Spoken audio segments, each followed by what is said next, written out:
Bien, buenas tardes a todos y a todas. La verdad es que este tipo de seminarios es los que, desde mi punto de vista, hacen grande a la Universidad y a la Facultad de Derecho, ¿no? Que sea un seminario abierto, que sea un seminario donde haya un contenido teórico, pero aplicado a un ámbito de la realidad más candente y además en armonía con amigos, compañeros, con formalidad pero sin ningún formalismo, ¿no? Y es así como lo planteo. Por lo tanto, agradezco a los promotores de este seminario pues que me hayan invitado para un tema tan relevante como el que vamos a tratar. Y como siempre estoy encantado pues, de tener como discussant a un querido amigo y compañero como es Juan Carlos, ¿no? Bien, la ponencia quiero ser lo más breve posible. Cuando queden 5 minutos, por favor, me das un toque, para no alargarme y cortar donde tenga que cortar. Voy a hacer tres pequeñas partes, ¿no? La primera de ellas os voy a hablar como una introducción, donde voy a situar el concepto de violencia en el lenguaje común y donde voy a situar un poco qué representa la violencia en derecho penal, ¿no? Eso, sí. Una segunda parte, vamos a ver el concepto de violencia en el Código Penal, en varios grupos de delitos, para que entendáis cómo se interpreta por los penalistas, o hasta ahora, porque hasta ahora la gran mayoría de los penalistas sigue interpretando el concepto de violencia como lo han hecho siempre, salvo algunas excepciones que han cambiado la forma de interpretarlo, ¿no? Y en último lugar, voy a hablar un poco del concepto de violencia. Pensaba hablarlo en los delitos contra la libertad sexual, pero igual hago una mera referencia, pero sobre todo en el ámbito del delito de rebelión. ¿Por qué? Pues porque está ahora el proceso. No vamos a hablar aquí, no hemos venido aquí a hablar del concepto de violencia sin hablar, pero ya no vamos a hablar ahora del tema que hablamos de la vertiente constitucionalista o política, que yo entonces estuve como espectador, sino vamos a hablar desde la perspectiva exclusivamente jurídico-penal, o por lo menos lo que a mí me importa, ¿no? Esas son las tres partes que voy a llevar a cabo con la máxima brevedad para que luego pues, en el debate pues, podamos intervenir y dar respuesta a todas las cuestiones que se nos van a presentar, que van a ser muchas. No debería recordaros, y comienzo ya, no debería recordaros, porque todos lo sabéis, qué es el derecho penal y qué es lo que pretende el derecho penal, pero como corren malos tiempos para la lírica, y por lo tanto como corren tan malos tiempos para el derecho penal, sobre todo el derecho penal liberal, y liberal no entendido como liberalismo, sino liberal como el ámbito de tutela de la dignidad humana y de los derechos inviolables, como puedan ser el libre desarrollo de la personalidad, garantías constitucionales, etc. Como sabéis, el derecho lo que persigue es, digamos, reglar la vida de los ciudadanos, regular la convivencia social para evitar los conflictos y que los seres humanos puedan convivir de forma libre y pacífica. El derecho penal es derecho y pretende eso, pero pretende sobre todo eliminar los aspectos que mayor dificultad presentan para esa convivencia, entre ellos la violencia. Y además es el único sector del ordenamiento jurídico, porque el derecho administrativo sancionador es también derecho penal, en cierta forma, de menor entidad, pero también es derecho penal, es el único sector del ordenamiento jurídico que para preservar esa convivencia pacífica lo que hace es utilizar a su vez la propia violencia, pero de forma racional y legítima. Esto se comprende muy bien cuando uno va al contrato social, a la teoría del contrato social, y entiende que ahí es cuando nace el derecho penal racional o, digamos, el auténtico derecho penal y no un derecho de venganza. Recordaréis la teoría del contrato social, donde, pues, hasta un momento determinado los seres humanos viven en absoluto salvajismo, donde cada uno tiene arbitrio para hacer lo que quiera, para comer, para jugar, para cazar, pero también para violar, para matar, sin que haya límite alguno. Pero hartos los seres humanos de vivir en esa arbitrariedad, porque ellos pueden hacer lo que quieran, pero sobre ellos pueden venir todas las amenazas y todos los riesgos, deciden depositar parte de su libertad en ese depósito público para, digamos, tener una libertad material superior. De ahí el marqués de Beccaria, que escribe su libro de los delitos y las penas mucho más muy poco después de la teoría del contrato social, extrae unos principios básicos que hoy en día siguen rigiendo. El principio de legalidad del derecho penal, fundamental, y es que no hay ningún comportamiento humano que pueda ser calificado como delito y que pueda ser sancionado con una pena si no ha sido previamente determinado por la ley. Para que todos tengamos seguridad de saber qué comportamientos están prohibidos y qué comportamientos están permitidos.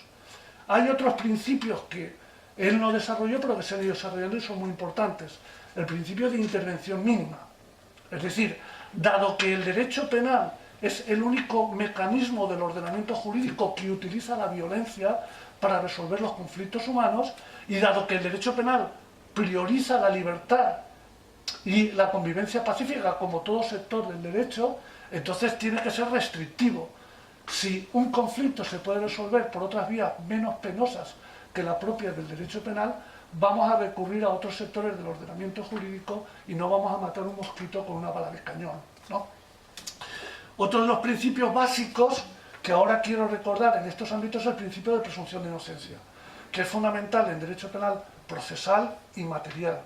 Y es que la carga de la acusación, la carga de la prueba, le corresponde, a la acusación. Y todo ciudadano se considera inocente para maximizar su libertad, y solo cuando en un proceso con todas las garantías existan pruebas de cargo, entonces este sujeto, digamos, podrá ser condenado. Y hablo de estos tres principios porque están muy relacionados con la violencia y porque están muy relacionados con lo que yo decía antes de que corren malos tiempos para la lírica. Porque precisamente en estos tiempos se intentan pervertir esos tres principios básicos. Hay muchos más en derecho penal, pero especialmente estos.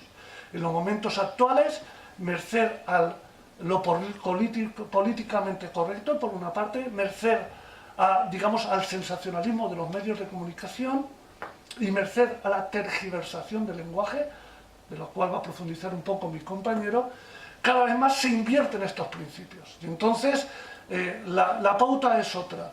Todo comportamiento que desde el punto de vista de los míos, los que están ideológicamente conmigo, no, digamos, sea reprochable, entonces tenemos que acudir a la ley penal para que sea castigable. Y no al revés. Es decir, primero ver si un comportamiento que es lesivo, pero entra dentro o no del derecho penal, vamos al tipo y vamos a ver si realiza las conciencias. No, ahora buscamos qué tipo del derecho penal se amolda mejor a ello. El principio de intervención mínima ha desaparecido, porque constantemente, como hay esta confrontación política en la actual sociedad tan fuerte, y esta confrontación ideológica y cultural, y como desaparece todavía de consenso, y todavía de ver al opositor político como alguien con el que tengo que dialogar y tolerar, y se convierte en mi enemigo, todo lo que lleva el derecho penal es una carga peyorativa muy fuerte. Y por lo tanto, cuanto más pueda llevar los asuntos públicos al ámbito del derecho penal, mayormente podré, digamos, canalizar el mal como el del enemigo. Y esto está determinando que se recurra al derecho penal para resolver todo conflicto humano. Desaparece el principio de intervención mínima. ¿Y qué os voy a contar en relación con el principio de presunción de inocencia? El principio de presunción de inocencia está invertido totalmente, sobre todo en aquellos comportamientos que tienen un gran sensacionalismo en el ámbito de los medios de comunicación.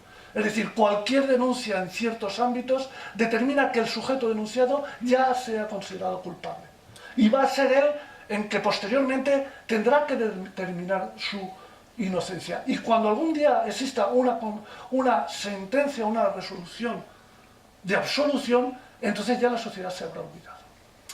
Todas estas perversiones están muy relacionadas con lo que voy a tratar. Porque si el derecho penal se está utilizando como mecanismo de combate político, el concepto de violencia también, porque está unido indisolublemente al ámbito del derecho penal. Ya lo hemos visto, en principio el derecho penal nace exclusivamente para evitar resolver los conflictos sociales, para evitar que se generen los conflictos sociales y se resuelvan con una violencia sin control alguno, para evitar que rija la ley del más fuerte o del más poderoso. Luego el derecho penal, conforme en la sociedad las pautas de poder se van adquiriendo no solo por la violencia, sino a través del poder económico, a través del poder social, también el derecho penal tiene otros mecanismos que no son solo luchar contra la violencia para hacer factible esa convivencia pacífica. Pero digamos que la violencia, la lucha contra el poder del más fuerte es una de las vías que tiene el derecho penal para imponer, digamos, ese ideal de libertad, ese ideal de convivencia pacífica y, por qué no decirlo, también de igualdad en el ámbito del derecho. Junto a estas perversiones de los principios del derecho penal que tienen que ver mucho en el ámbito del derecho penal, también está, como os he dicho, y no voy a entrar mucho sobre ello porque va a entrar mi compañero, pero sí tengo que decir unas palabras en relación con la tergiversación del lenguaje. Lo políticamente correcto está determinando que estemos tergiversando constantemente el lenguaje. Y en el ámbito de la violencia esto está ocurriendo constantemente. ¿Por qué?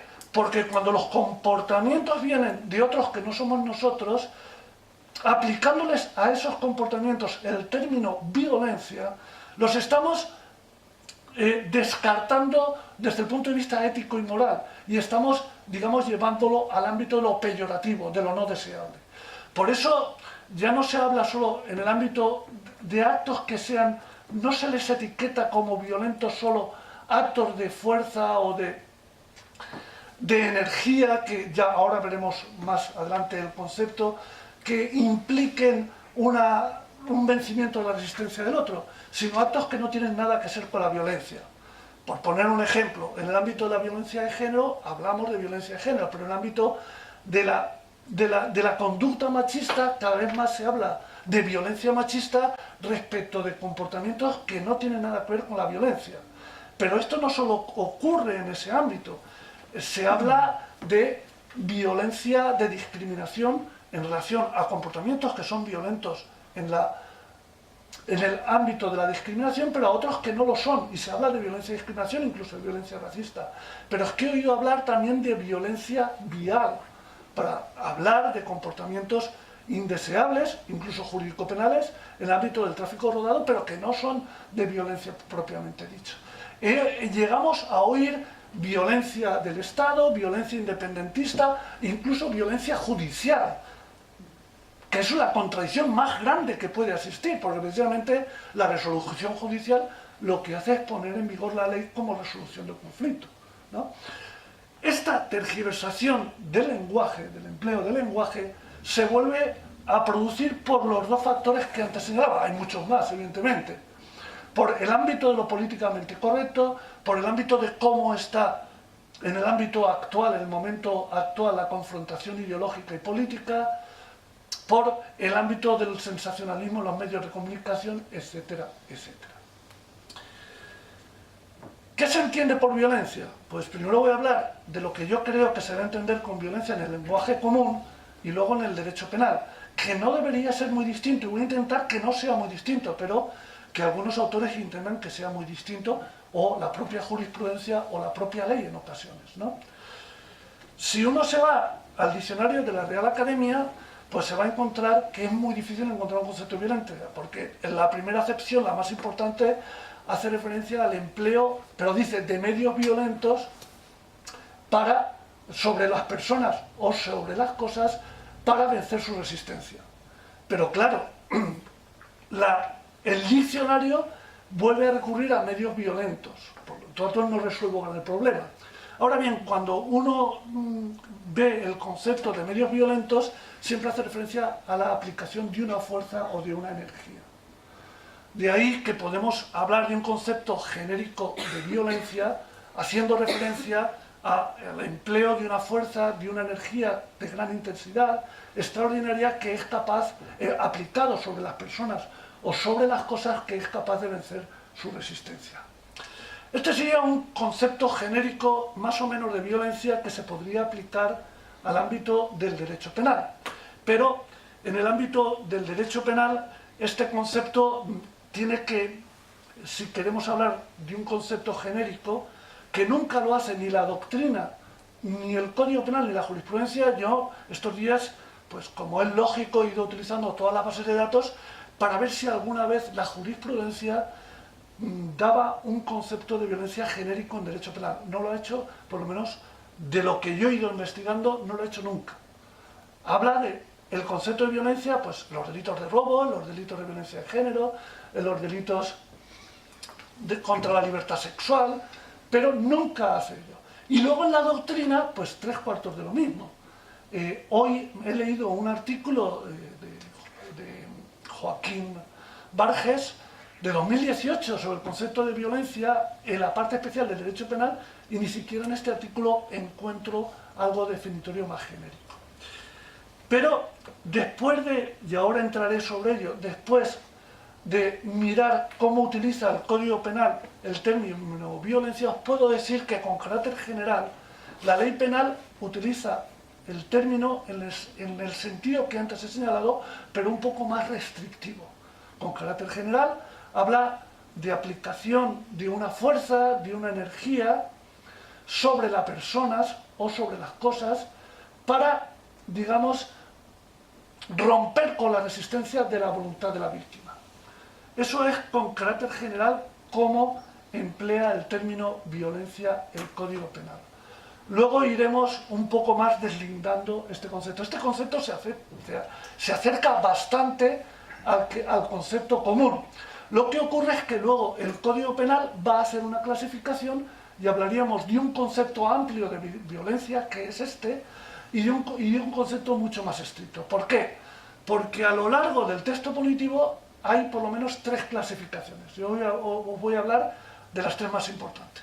Por una parte, de la violencia física, que sería el empleo de esa fuerza o de esa energía sobre la persona de la víctima, y de la violencia psíquica, donde ya no hay un acometimiento o una agresión al cuerpo de la víctima, sino hay un trato degradante sobre su persona a través de actos, a través de expresiones, a través de situaciones sentimentales, etcétera, que van menoscabando su dignidad. Y eso lo vemos muy claramente en los delitos de violencia doméstica, cuando en la tipificación se castiga la violencia física o psíquica, la emplea el Código Penal. La distinción más importante que hace el Código Penal en el ámbito de la violencia es la violencia o la intimidación.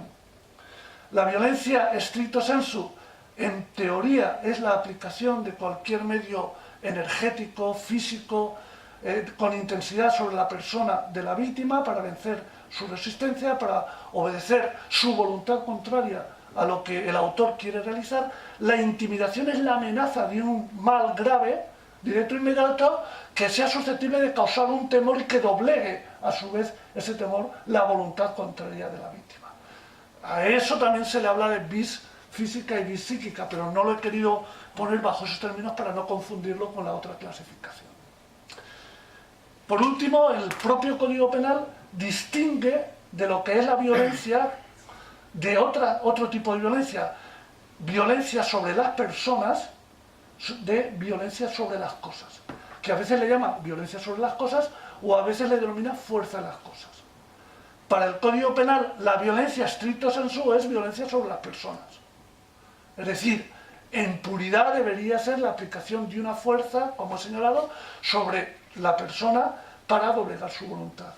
Y eso lo distingue de la fuerza de las cosas, que es el empleo de la fuerza sobre las cosas, sobre los bienes, sobre los materiales, para, digamos, desnaturalizarlos del estado natural o de la situación natural en que esto se encuentra. Este sería el concepto. Bien.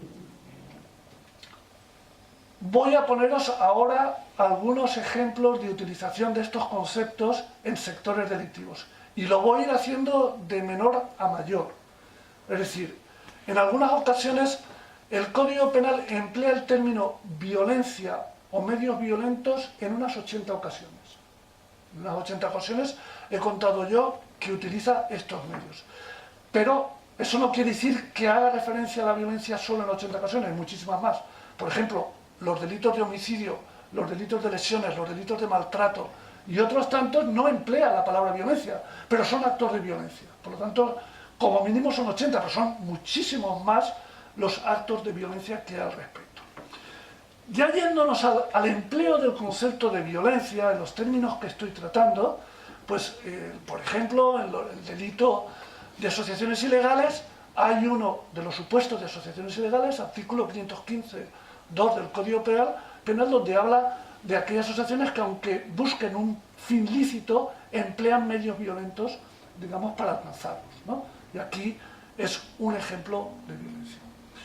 En otras ocasiones, como uno de los más controvertidos es el delito de coacciones, que es el delito donde se aplica la violencia por excelencia. Y el Código Penal, en el artículo 172.1, habla solo de violencia. El que con violencia compele a otro a efectuar lo que no quiere o le impide hacer lo que la ley no le prohíbe, siempre con violencia. Este concepto de violencia, en principio, debería ser entendido genuinamente como hemos hablado, es decir, como empleo de una fuerza, de una energía, de un acometimiento, de una agresión corporal sobre la persona del sujeto para doblegar su voluntad. Pero no ha sido así, ni por parte de la doctrina ni por parte de la jurisprudencia. La jurisprudencia ha ido volatizando, evaporizando el concepto de violencia en el delito de coacciones. Primero entendió un concepto muy estricto, como os he señalado. En un segundo momento aplica también los supuestos de intimidación como supuestos de violencia, y sabemos que el Código Penal distingue la violencia de la intimidación. Cuando quiere distinguir, lo distingue, como es en los delitos de robo, en los delitos contra el deber sexual y en otros tantos, ¿no? Luego, más tarde, además de aplicar supuestos de violencia, de intimidación o de supuestos de fuerza en las cosas que se proyectan sobre el sujeto, romper un jarrón para anunciarle que va a emplear, digamos, más violencia, lo entendía como delito de coacciones, pero es que incluso supuestos de aplicación de fuerza en las cosas, como romper una tubería, como cortar los cables de la luz, los entiende como violencia el Código Penal, aunque no se proyecten directamente sobre la persona para doblegar su capacidad de libertad. Incluso llega a haber supuestos en que no hay nada de violencia. Por ejemplo, cambiar una cerradura. Lo he entendido en el delito de coacciones. Si bien tengo que decir que afortunadamente esta jurisprudencia extensiva del concepto de violencia en el delito de coacciones, primero, en la doctrina no se ha entendido así. Es decir, algunos autores como Muñoz Conde, a lo mucho que llegan de aceptar de la jurisprudencia es supuestos de empleo de fuerza en las cosas, además de los de violencia sobre las personas, pero que se proyecten una intimidación sobre las personas. Pero la Escuela de Valencia, y digo la Escuela de Valencia porque aquí ya hay varios autores que han tratado específicamente el concepto de violencia, como es Mira Benavent, como es Cervello Donderis, como es el propio Juan Carlos Carbonell, que en el manual lo ha tratado siempre, ¿no? El concepto es estricto, ¿no? Es violencia física sobre la persona para distinguirlo de los supuestos de intimidación. Y por lo menos la última jurisprudencia que yo he leído sobre este concepto extensivo de fuerza de las cosas ya está decayendo bastante. Ya está decayendo. Bueno, luego ya el concepto de violencia casi siempre viene equiparado en el Código Penal al de intimidación, distinguido pero sancionado con la misma pena.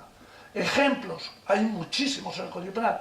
Os voy a dar 3 o 4 ejemplos de los más relevantes. El más relevante, pues en los delitos de robo, por ejemplo, se distingue el robo con fuerza de las cosas y el robo con violencia o intimidación. La violencia se distingue de la intimidación, pero se equipara y se diferencia de la fuerza de las cosas. Luego ya vemos de nuevo lo que antes os decía, que en el Código Penal el concepto de violencia no abarca el concepto de fuerza de las cosas, y menos en el delito de robo, donde el concepto de fuerza de las cosas está muy normativizado. No así creo en otros delitos, ¿no? También aparece en los delitos de agresiones sexuales, donde aparece el concepto, la agresión sexual, para diferenciarlo del abuso sexual, es precisamente la diferenciación en que exista o no violencia o intimidación.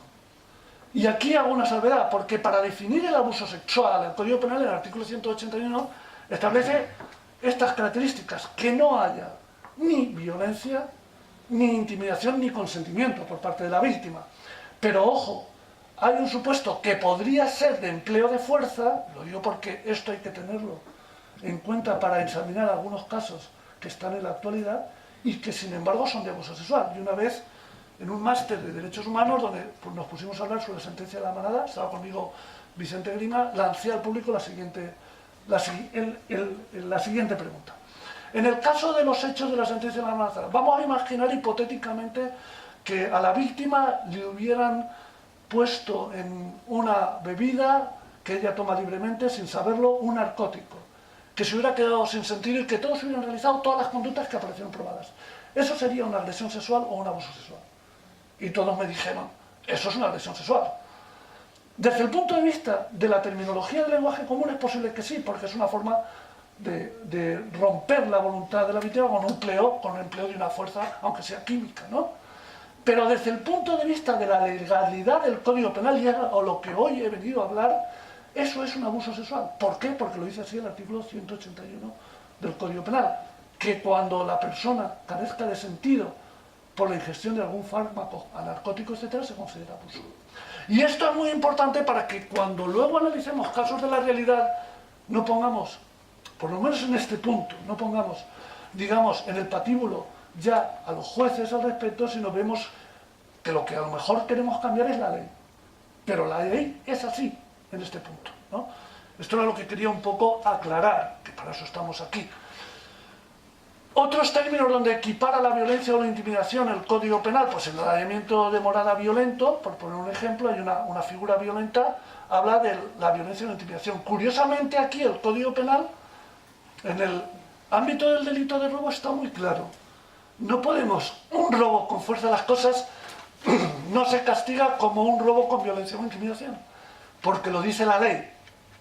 Y en cambio la jurisprudencia durante mucho tiempo, cuando se empleaba fuerza las cosas para entrar en la morada, perdón, sin que... A ver, voy a cogerlo. Es que soy tan apasionado que me quedo sin voz. Se te nota. Cuando el Código Penal habla de violencia e intimidación, sin embargo la jurisprudencia, supuestos de fuerza en las cosas, que no son proyectados sobre la persona del morador, los entendía en este subtipo agravado. Desde mi punto de vista, y esto lo ha dicho sí que la doctrina mayoritariamente, casi unánimemente, eso es una interpretación extensiva del concepto de violencia en este delito, una interpretación extensiva. Bueno, luego hay otros muchos más supuestos, pues la celebración de matrimonios forzosos, emplea con violencia o intimidación, etc. El Código Penal a veces no emplea el término violencia o intimidación solamente, sino que a veces lo equipara. En el robo hemos visto que no lo equipara la violencia o la intimidación a la fuerza de las cosas. Pero en otros delitos sí. ¿En qué delitos se equipara la violencia o la intimidación y la fuerza de las cosas? Por ejemplo, en el delito del ejercicio ilegítimo del propio derecho, ¿no? El ejercicio arbitrario del propio derecho. Artículo 455. No es que diga que es lo mismo la violencia que la intimidación y la fuerza de las cosas, sino que sanciona igualmente a quien ejerce un derecho propio fuera de las vías legales, pero empleando o bien violencia, o bien intimidación, o bien fuerza de las cosas. Pero de nuevo, nos está diciendo el Código Penal que cuando habla de violencia se refiere violencia sobre las personas, en este punto, ¿no? En fin, esto lo hace en muchos otros preceptos, que no voy a entrar ahora. A veces, junto a la violencia o la intimidación, aparece el engaño. Por ejemplo, en el delito de aborto contra la voluntad de la mujer embarazada, habla de, artículo 144, violencia, intimidación, bueno, dice exactamente amenaza, pero amenaza e intimidación, digamos que son parejos, o engaño, ¿no? En otras ocasiones, el Código Penal, en el artículo 268, donde ahí es un reflejo del principio de intervención mínima, establece una causa de exclusión una causa personal de exclusión de pena. Cuando los delitos patrimoniales no violentos, como pueden ser los hurtos, apropiaciones indebidas, estafas, se realizan entre familiares, el Código Penal dice, entonces vamos a lavar los trapos sucios fuera de casa. Entonces no va Perdón, vamos a lavarlos en casa. Lo vamos a lavar en casa y no vamos a ir a la vía penal, sino que se va a resolver en la vía civil el conflicto. No quiere entrar ahí, no entrar el derecho penal en la resolución del conflicto, como muy bien decía, para que se laven los trapos en casa, no fuera de casa, como yo decía equivocadamente anteriormente. En otras ocasiones, el Código Penal habla, la equiparación, pues a veces la hace, por poner más ejemplos, no quiero agotaros con muchos ejemplos para que veáis. A veces habla de violencia, intimidación, tumulto o vías de hecho, cuando se trata de interrumpir una celebración y una confesión religiosa, ¿no? Por esas vías, que es constitutivo de delito. A veces habla de violencia, intimidación, fuerza de las cosas y soborno, como lo hace en los delitos de quebrantamiento de condena o incluso con motín, ¿no? en este mismo delito. En otras ocasiones, ya con ello termino un poco lo que sería, para no marearos, porque hay, para que veáis ejemplos de cómo va distinguiendo diferentes situaciones. Por ejemplo, en la prostitución forzosa o en la trata de personas, habla de violencia, intimidación, engaño o abuso de situación de una necesidad. Los equipara punitivamente esos comportamientos, pero los distingue unos de otros. Con esto llego a una primera conclusión, antes de entrar a mi parte final, ¿no? Que era la que quería que viera, la que me voy a centrar más en el delito de rebelión. Con ello llego a la conclusión que, desde mi perspectiva, el concepto de violencia del derecho penal no es distinto del concepto penal en el lenguaje común, aquel que os he señalado, pero más estricto. Parece ser que el Código Penal, cuando habla estricto sensu, valga la redundancia, de violencia, se está refiriendo, en principio y en la mayoría de los supuestos, por eso los distingue de supuestos de intimidación, por eso los distingue de supuestos de fuerza en las cosas, o de fuerza. El Código Penal se está refiriendo de aplicación de una energía, de una fuerza intensa, extraordinaria, que vence la resistencia de la voluntad de la víctima o de las víctimas o de la institución correspondiente, desnaturalizando su estado normal de funcionamiento. Eso es con carácter general. Bien, nos vamos al juicio del procés y al delito de rebelión.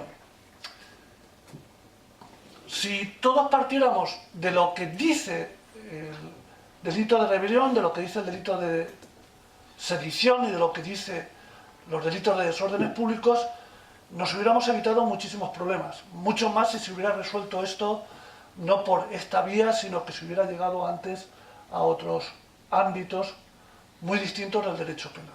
No se hizo así. No voy a entrar ahora porque ya discutimos en su día, ya di mi opinión al respecto, pero aquí os digo, mi visión ideológica del problema es totalmente contraria a la visión que tengo desde la perspectiva del derecho penal. Una cosa es que me pregunten por lo que ha ocurrido en Cataluña desde la perspectiva ideológica, y contestaría una cosa, y otra cosa es que como penalista que me pregunten qué es lo que cómo debería repercutir el derecho penal en el enjuiciamiento de algunos de los comportamientos, y es totalmente distinto, ¿no? Por lo tanto, nos vamos al artículo 472 del Código Penal y nos define lo que es rebelión. Y creo que casi literalmente define rebelión como un alzamiento público y violento para alcanzar algunos de los fines que ahí se señalan. Entre uno de esos fines que ahí se señalan está buscar la independencia de una parte del territorio del Estado.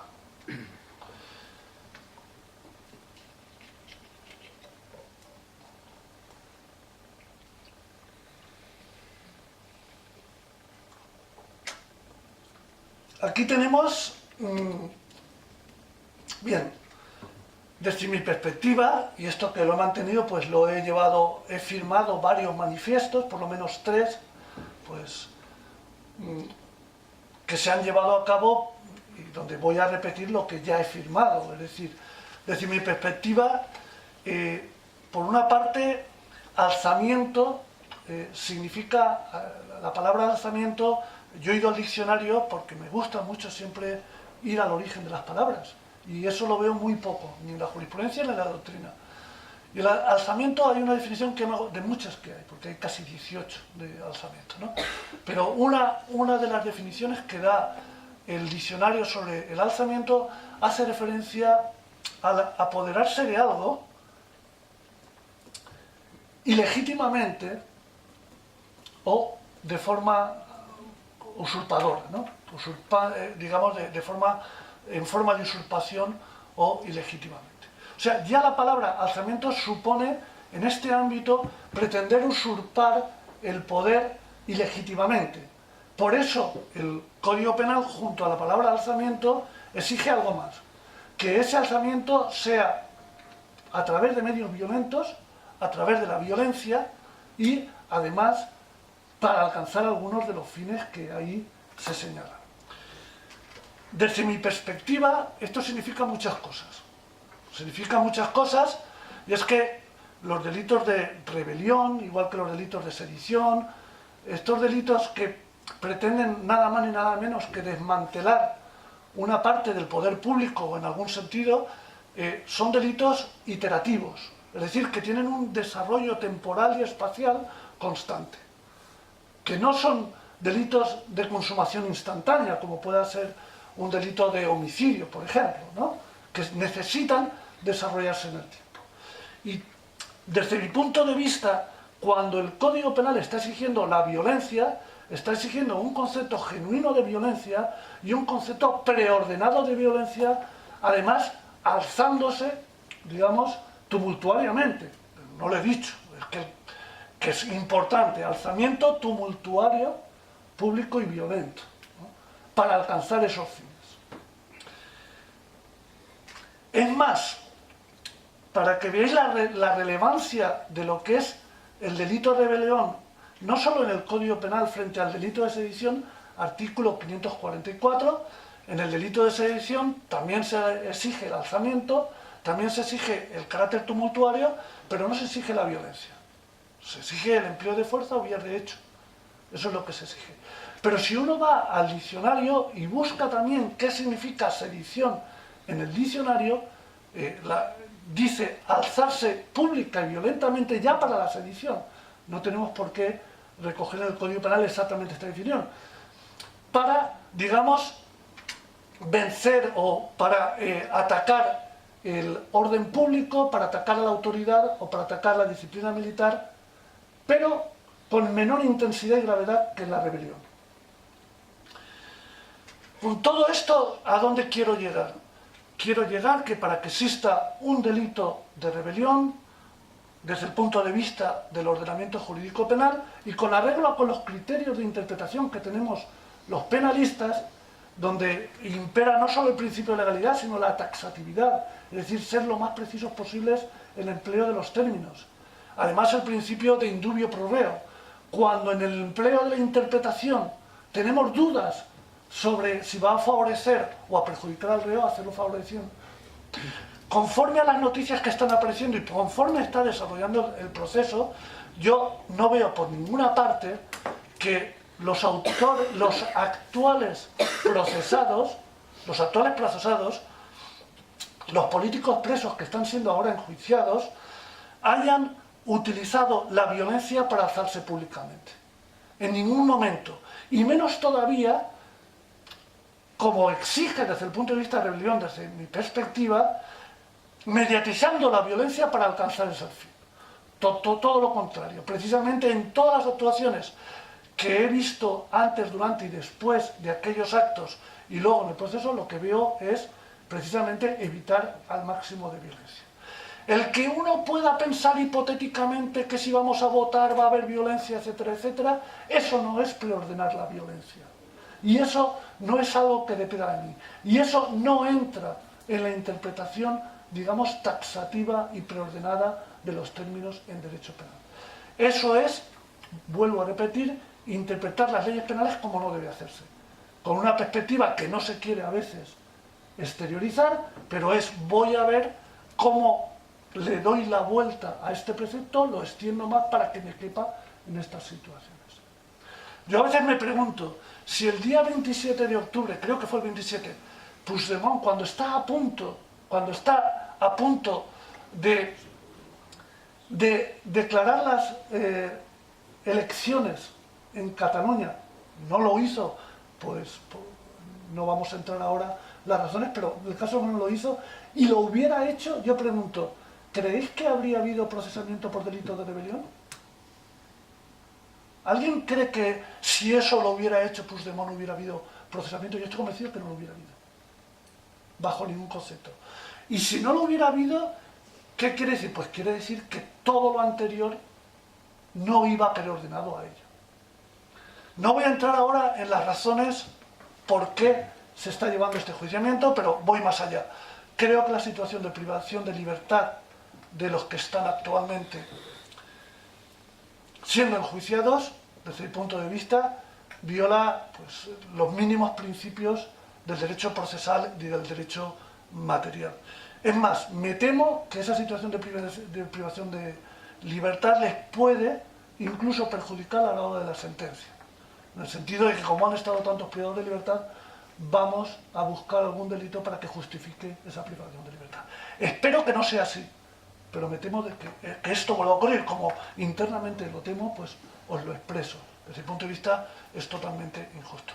Y ya termino con una frase en la obra de Hamlet, la famosa obra de Shakespeare, hay un momento en que, leyéndola no hace mucho tiempo, hay un momento en que el padrastro de Hamlet, donde Hamlet está huido a Inglaterra desde Dinamarca, dice la siguiente frase: pongamos cadenas al peligro que anda con demasiada libertad, ¿no? Estos son los tiempos en los que estamos corriendo. Es decir, cualquier mínimo peligro de subvertir, digamos, no ya el orden pacífico de la convivencia social, sino las propias ideas y la confrontación de las ideas, estamos intentando ponerles camino, y eso es muy peligroso para la libertad. Muchas gracias por haberme escuchado.